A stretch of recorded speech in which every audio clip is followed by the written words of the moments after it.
नमस्कार दोस्तों, कैसे हैं आप सब। उम्मीद करता हूँ आप सभी लोग अच्छे होंगे, स्वस्थ होंगे। मैं भी बिल्कुल ठीक हूँ। तो जैसे कि आपको पता है कि यूपीएससी प्रीलिम्स का जो एग्ज़ाम है 16 जून को हो चुका है और अब मेंस का एग्ज़ाम होने वाला है। तो जो लोग एक्सपेक्ट कर रहे हैं कि उनका कट ऑफ से मार्क्स जो है ज़्यादा आएंगे या जो होपफुल हैं कि मेंस लिखेंगे, तो उनके लिए एक बेसिक प्रिपरेशन स्ट्रेटेजी है जो अभी क्या करना चाहिए उनको बेसिकली। तो अभी आप लोगों को फोकस करना है अपने ऑप्शनल पर।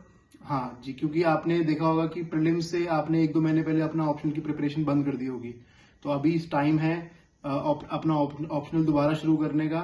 ऑप्शनल, एथिक्स और एसे, ये 3 चीजें हैं जिसमें आपको आंसर राइटिंग की प्रैक्टिस करनी बहुत जरूरी है। और साथ ही में जीएस के जो 1 2 3 पेपर्स हैं वो भी आपको करने हैं। लेकिन अभी जो आपका मेन फोकस होना चाहिए वो होना चाहिए ऑप्शनल पर, एथिक्स पर और एसे पर, क्योंकि हमने ये 3 जो सब्जेक्ट्स हैं वो छोड़े होते हैं। क्योंकि प्रीलिम्स का एग्जाम आता है, हमें मल्टीपल आंसर क्वेश्चंस करने होते हैं, तो उसकी प्रैक्टिस के लिए हम ये सारी चीजें छोड़ देते हैं। तो अब हमें इन तीनों पर फोकस करना है।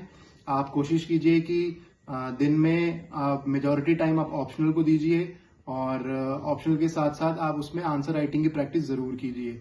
फिर उसी के साथ जो आप एथिक्स और एसे कर रहे हैं, एथिक्स में भी आपको जो केस स्टडीज हैं, आपको मल्टीपल केस स्टडीज करनी पड़ेंगी। आप प्रीवियस ईयर क्वेश्चन देख सकते हैं या कोई भी आप जो करंट अफेयर जो टेस्ट सीरीज चल रही है उसके आप आंसर जो है वो सॉल्व कर सकते हैं। बट आंसर राइटिंग प्रैक्टिस जरूर कीजिए। और ऐसे के लिए जो आपने अभी तक बेसिक चीजें पढ़ी हैं उसी की नॉलेज को आपने यूटिलाइज करना है। ऐसे का एक बेसिक स्ट्रक्चर होता है, वो आप देख सकते हैं क्या बेसिक स्ट्रक्चर है। आपको जैसे आप जीएस के आंसर्स लिखते हैं जिसमें एक इंट्रोडक्शन होता है, फिर बॉडी होता है, फिर फाइनल कंक्लूजन होता है। सिमिलरली ऐसे का भी एक फॉर्मेट है जो बेसिक स्टैंडर्ड फॉर्मेट है। सभी लोग, मेजोरिटी लोग उसी को यूज करते हैं। कुछ यूनिक करने की जरूरत नहीं है। जो भी होपफुल हैं, जो कट ऑफ के आसपास हैं, जो आपको लग रहा है, वो आप तुरंत ही ऑप्शनल, एथिक्स और ऐसे पर फोकस कीजिए। फिर ग्रेजुअली आप जो जीएस के, आप जो डेली करंट अफेयर्स पढ़ रहे हैं वो आप आंसर राइटिंग में उसको यूज कीजिए। आपको करंट अफेयर्स का डेली पढ़ना ही है। आप उसके लिए न्यूज़पेपर पढ़ सकते हैं या जो मैं आपको डेली के करंट अफेयर्स अपने जो व्हाट्सएप चैनल पर, इंस्टाग्राम चैनल पर दे रहा हूँ, वो आप कर सकते हैं। और जिनका नहीं हुआ है एग्ज़ाम और जो प्रीलिम्स की तैयारी कर रहे हैं उनके लिए एक अच्छी मैं खबर लेके आया हूँ। तो जैसे कि आपको पता है कि जो इस एग्जाम का जो रिजल्ट आएगा, फाइनल रिजल्ट, उसके बाद जो आप एक बनते हैं आईएएस, आईपीएस या और सिविल सर्विसेज में आप जाते हैं, तो उसकी वैल्यू कितनी ज्यादा होती है। तो ये सही टाइम है अपनी प्रिपरेशन करने का। और मैं बताना चाहूंगा कि जनरली आपने देखा होगा कि मेजोरिटी कोचिंग काफी महंगी रहती है। तो जो दूर दराज जो लोग हैं, एस्पिरेंट्स हैं, जिनके पास दिल्ली आने की सुविधा नहीं है, तो अनअकैडमी की तरफ से एक बहुत ही अफोर्डेबल कोर्स आया है जिसमें क्वालिटी प्रोवाइड करी गई है। इसमें डिफरेंट ट्यूटर्स हैं, जो जैसे मृणाल सर हो गए, सुदर्शन सर हो गए, उनकी तरफ से क्वालिटी कोर्सेज इसमें हैं। तो आइए हम अपनी जो मेंस की स्ट्रेटजी है उस पर फोकस करते हैं। करंट अफेयर्स को आपने छोड़ना नहीं है, अभी तक आप करते आ रहे हैं, उसी को कंटिन्यू कीजिए।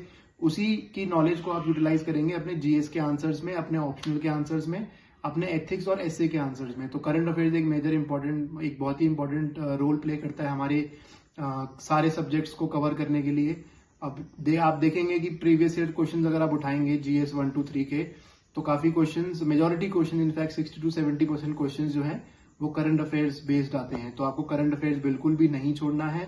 आपको आंसर राइटिंग प्रैक्टिस करनी है।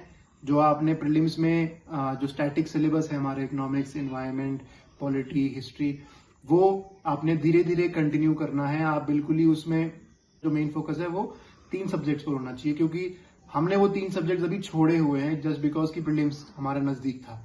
अब जब प्रीलिम्स खत्म हो गया है तो हम वो 3 सब्जेक्ट दोबारा टेकअप करने पड़ेंगे।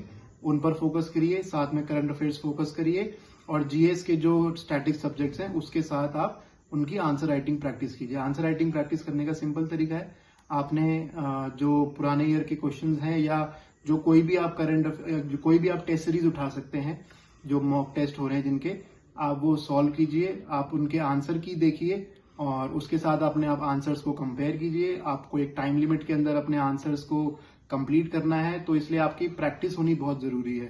देखो दोस्तों, होता क्या है कि जब आप एग्जाम हॉल में बैठते हैं, आपको उतना सोचने का टाइम नहीं मिलेगा। जिस एस्पिरेंट ने आंसर राइटिंग की प्रैक्टिस करी होगी उसके लिए काफी इजी रहेगा वहां पर आंसर लिखना। ज्यादा रिकॉल करने की उसको ज्यादा जरूरत पड़ेगी नहीं, क्योंकि ये पूरा अब मेंस का जो आंसर जो आप वहां पे जाके जो क्वेश्चन पेपर आप देखेंगे, उसके जो आंसर्स आप जब लिखेंगे, जिसने प्रैक्टिस करी होगी वो ही कंप्लीट कर पाएगा पेपर, और वही अपने जो क्वालिटी इनपुट्स हैं या क्वालिटी जो हमारे जो एग्जांपल्स डाले हैं, ये जो आंसर्स में एक क्वालिटी आनी चाहिए, वो तभी आ पाएगी जब आपकी आंसर राइटिंग की प्रैक्टिस होगी।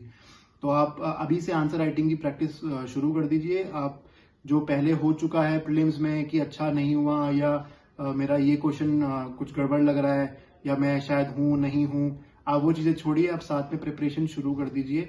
ऑप्शनल एथिक्स और एसए को आप अभी प्रायोरिटी दीजिए, और करंट अफेयर्स आपको डेली करना ही है। करंट अफेयर्स के लिए मैंने आपको बता रखा है कि आपको न्यूज़पेपर पढ़ना है, और जो मैं आपको डेली करंट अफेयर्स अपडेट दे रहा हूँ वो आपको करना है। और साथ ही आप एक टेस्ट सीरीज ज्वाइन कर सकते हैं, लगा सकते हैं, घर बैठे सॉल्व कर सकते हैं, या वहाँ पे सेंटर में जाके आप सॉल्व कर सकते हैं। तो मैं आपको अब नेक्स्ट वीडियो में बताऊंगा कि आगे की फर्दर स्ट्रेटेजी क्या होना चाहिए। ये बहुत ही एक बेसिक वीडियो थी, मैं आगे इसके बाद एक डिटेल्ड में आपके लिए एक वीडियो बनाऊंगा कि हर सब्जेक्ट को आपने कैसे कवर करना है, और हर सब्जेक्ट को आपने कितनी इंपॉर्टेंस देनी है, कौन से टॉपिक्स कवर करने हैं। तो मैं वो चीज़ें नेक्स्ट वीडियो में बनाऊंगा। Thank you.